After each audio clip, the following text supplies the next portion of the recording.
ముందుగా ఈ సమావేశం చేసిన మీడియా మిత్రులందరికీ హృదయపూర్వక నమస్కారాలు. ప్రింట్ అండ్ ఎలక్ట్రానిక్ మీడియా మిత్రులందరికీ ఈరోజు ఈ కూటమి ప్రభుత్వం వచ్చిన తర్వాత ఏదైతే గతంలో ఎన్నికల ముందు హామీ ఇచ్చారో మా గౌరవ ముఖ్యమంత్రి శ్రీ చంద్రబాబు నాయుడు గారు వస్తూనే మెగా డిఎస్సి కండక్ట్ చేస్తామని చెప్పేసి అదేవిధంగా మాట ఇచ్చిన కట్టుబడి ఈ మెగా డిఎస్సి ఇవ్వడం జరిగింది. ఈ మెగా డిఎస్సి ఎంతో పారదర్శకంగా చాలా ట్రాన్స్పరెన్సీగా జరగడం జరిగింది. కానీ ఈ వైసీపీ ప్రభుత్వం లేనిపోయిన అభాండాలు వేస్తూ ఒక అవగాహన లేకోకుండా మాట్లాడడం జరుగుతుంది. ఇవాళ 16,347 పోస్టులు మెగా డిఎస్సి కింద భర్తీ చేయడం జరిగింది రాష్ట్ర వ్యాప్తంగా. ఇవాళ ఏదైతే ఈ 16,347 మంది వాళ్ళందరూ విధులు హాజరయ్యి వాళ్ళ కుటుంబాలతో సంతోషంగా ఉన్నారు. అలా కాకుండా ఈ జగన్మోహన్ రెడ్డి పదే ధర్నాలు అనేది ఇదంతా అవినీతి జరిగినట్టు, ఇక్కడ ఏదో గోల్మాల్ జరిగినట్టు లేనిపోని ఆరోపణలు చేసి వాళ్ళందరికీ ఆందోళన కలిగించే విధంగా ప్రవర్తించడం చాలా మంచి పద్ధతి కూడా కాదు. ఉదాహరణకు గతంలో మన జగన్మోహన్ రెడ్డి గారు ఏమన్నారు, ఎక్కడైతే స్థానిక పరిశ్రమ ఉంటుందో అక్కడ 70% ఉద్యోగాలు వాళ్ళకి ఇవ్వాలని చెప్పేసి ఇతనే చెప్పినాడు. మనం ఎంత దూరం పోవాల్సిన అవసరం లేదు. మనం ఒక 20 కిలోమీటర్ల దూరంలో ఇక్కడే భారతీయ సిమెంట్స్ ఉంది. భారతీయ సిమెంట్స్లో మొత్తం ఎంతమంది ఉన్నారు, ఎంతమందిలో స్థానికులు ఎంతమంది మీరు జాబ్ కల్పించారు, ఆ స్థానికులలో ఏ కేటగిరీలో ఎంతమంది ఉన్నారు, అక్కడ ఉన్నది కేవలం లేబర్. ఆ లేబర్ కూడా మొత్తం అక్కడ దగ్గర 3,000 మంది పనిచేస్తుంటే దాంట్లో 300 మంది కూడా స్థానికులు లేరు. మొత్తం నీ బంధువులు, నీ బంధుమిత్రులు, నీ రక్త సంబంధికులు, నీ కాన్స్టిట్యూన్సీ ప్రజలు మరియు out of state Telangana, Hyderabad ఆ ఏరియా నుంచి వచ్చిన వాళ్ళు ఉన్నారు. ఆ లోకల్గా భూములు ఇచ్చి భూములు కోల్పోయి ఉన్న రైతులకు ఎవరికన్నా మీరు ఇవ్వగలిగినారా ఉద్యోగాలు? ఫస్ట్ మీ దగ్గర నుంచి స్టార్ట్ చేద్దాం. ఎక్కడి నుంచి మెగా డిఎస్సి వరకు అవసరం లేదు. సో ఈ మధ్య అక్కడ ఎవరైతే ఉన్నారో వాళ్ళు వాళ్ళ హక్కుల కోసం కొంచెం పాయింట్అవుట్ చేయడం జరిగింది అక్కడ ఎంప్లాయీస్.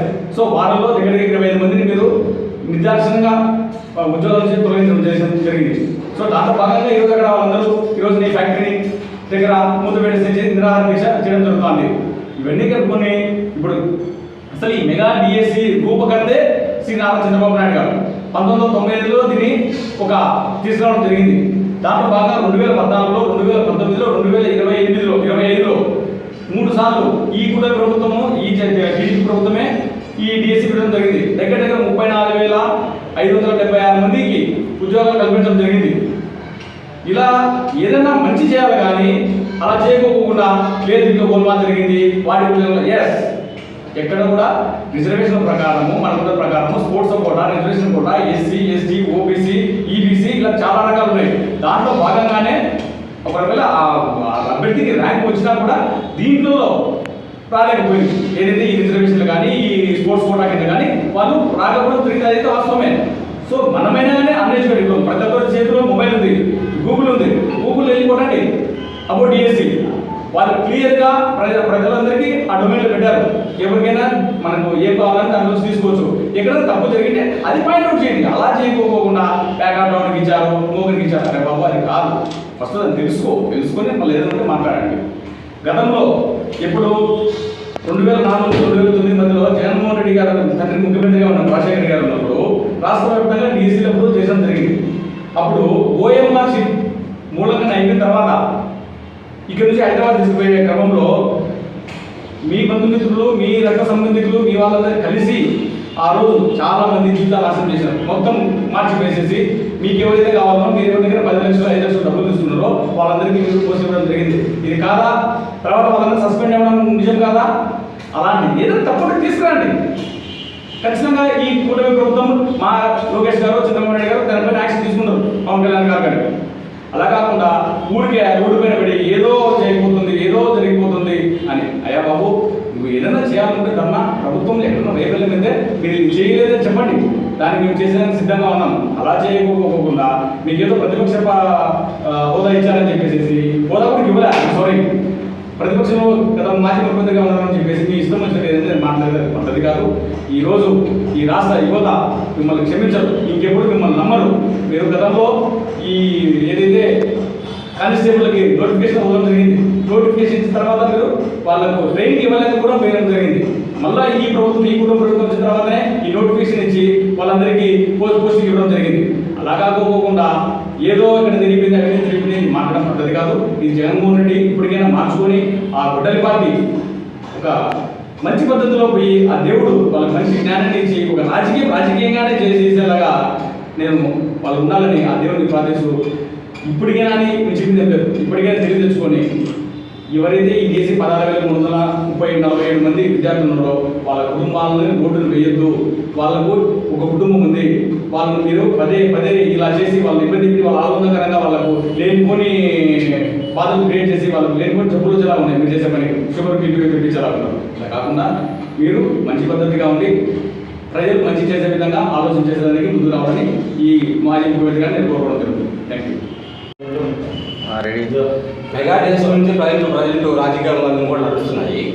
మెగా డిఎస్ ఎప్పుడైతే తప్పు చేస్తే పలు చాట తప్పు చేయాలని విమర్శించాకు ప్రజల తరఫున వైసీపీ పార్టీకి ఉంది, నేను కాదలేదు. ఎక్కడ జరిగిందిరా బాబు చెప్పడం లేదు, కానీ ధర్నాలకు పిలుపునిస్తున్నారు. ప్రజలు తప్పు చేస్తున్నారు అంటే వాళ్ళ పార్టీలో మేధావులు ఉన్నారు, ఏం తెలియదులే, ఏం చెప్పినా ప్రజలు నమ్ముతారు, యువత నమ్ముకోవడం అంట అని చెప్పుకోవడం వాళ్ళతో దౌర్భాగ్య స్థితి.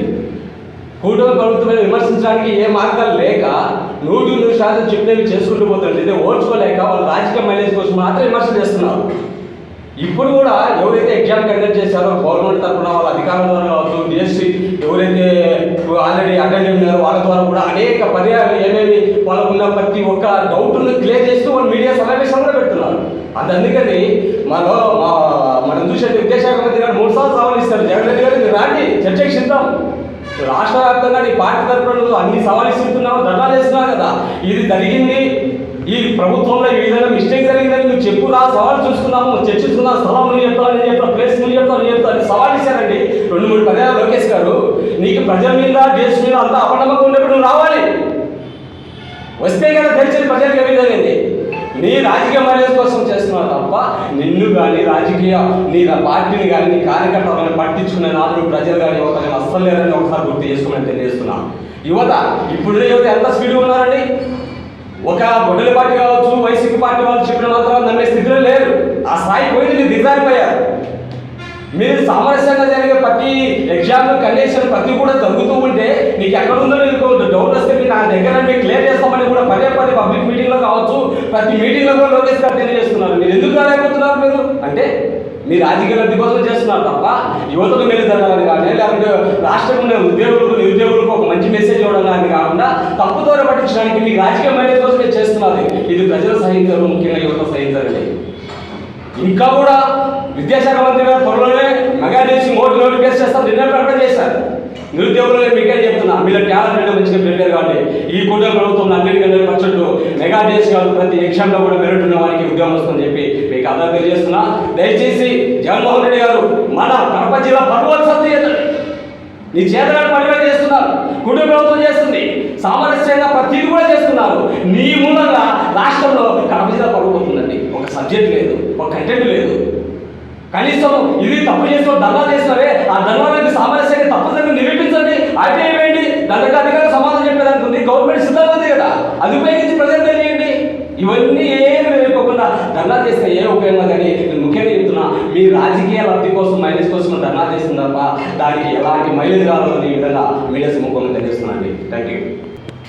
ఈ యొక్క ఆంధ్రప్రదేశ్ రాష్ట్రంలో జెన్జీ అనేటువంటి ఒక ప్రోగ్రాం ఈ యొక్క వైఎస్ఆర్ గొడ్డల పార్టీ నాయకులందరూ కూడా కార్యక్రమాలు చేపడతారు. నిజంగా చెప్పాలంటే వీళ్ళందరూ కూడా జాంబియాలు. ఒక చిత్రంలో జాంబియాలు అందరూ ఏం చేశారంటే మనుషులు రక్తం తాగేటువంటి పిశాచి వీళ్ళంతా. ఆ విధమైనటువంటి ధోరణి గలవంటి వ్యక్తులందరూ కూడా వైఎస్ఆర్ కాంగ్రెస్ పార్టీలో మెండుగా ఉంటారు. మనం చూస్తే వాస్తవంగా చెప్తే కొంతమంది జ్ఞానం లేని నాయకులు ఇది మెగా డిఎస్సి కాదు దగా డిఎస్సి అని, ఇంకొంతమంది బ్రిడ్జ్ అనే ఆట తీసుకొని అది ఒక పేకాటాన్ని చిత్రీకరించడం, ఇటువంటి అన్నీ కూడా ప్రజలను మభ్యపెట్టడానికి, యువతను మభ్యపెట్టడానికి గట్టిగా ప్రయత్నాలు జరుగుతూ ఉన్నాయి. కానీ మేము ఒకటే తెలియజేస్తా ఉన్నాం, మీరు 14 మంది వేస్తే 14 కొడతారు. మీకున్నటువంటి పరిస్థితి ఇప్పుడు 11 సీట్లకే పరిమితమై ఉన్నారు ప్రస్తుతానికి. ఇవన్నీ కూడా మీరు ప్రజలను మభ్యపెట్టి ఇటువంటి అసత్య ప్రచారాలన్నీ కూడా చేస్తూ ఉంటే ఆ 11 సీట్లు కూడా పోయి కనీసం ఒకటి కూడా నిలబెట్టుకోలేని పరిస్థితి వచ్చే ఎన్నికల్లో మీ పార్టీ కనపడుతుంది అని కూడా ఈ సమావేశంగా తెలియజేస్తూ ఉన్నాం. అదేవిధంగా రాష్ట్రంలో ఉన్నటువంటి యువతలందరినీ కూడా ఒకటే కోరుతా ఉన్నాం, ఎప్పటికప్పుడు ఈ యొక్క ప్రభుత్వం అందిస్తున్నటువంటి అనేక సంక్షేమ పథకాలు అయితేనేమి, ఉద్యోగాలు అయితేనేమి, ఇవన్నీ కూడా వస్తున్నటువంటి పరిశ్రమలు అయితేనేమి, ఇవన్నీ కూడా మనం అందరం కూడా గమనిస్తూనే ఉన్నాం. ఎప్పటికప్పుడు అప్రమత్తంగా ఉండాల్సిన అవసరం అందరి మీద ఉంది.